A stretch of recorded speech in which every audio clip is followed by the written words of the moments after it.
कुछ चिखना उखना लाओ सखी, थोड़ा दारू में पानी मिलाओ सखी। कुछ चिखना उखना लाओ सखी, थोड़ा दारू में पानी मिलाओ सखी। विस्की महुआ राम से गम को आज दिल से दूर भगाना है।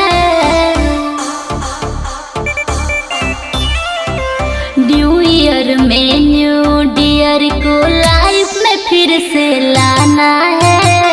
न्यू ईयर में न्यू डियर को लाइफ में फिर से लाना है। मुर्गा खा के दारू पी के नया साल मनाना है। न्यू ईयर में न्यू डियर को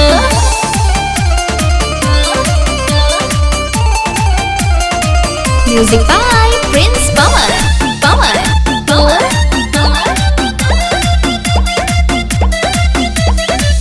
जश्न मनाना है झूम के पूरी राती, क्योंकि रे सखिया आज है ब्रेकअप पार्टी।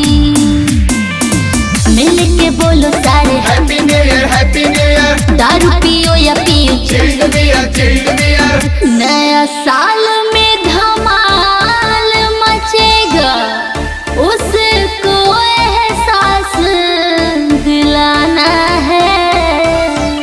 न्यू ईयर में न्यू डियर को लाइफ में फिर से लाना है।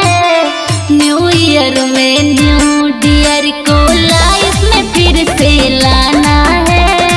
मुर्गा खा के दारू पी के नया साल मनाना है। न्यू ईयर में न्यू डियर को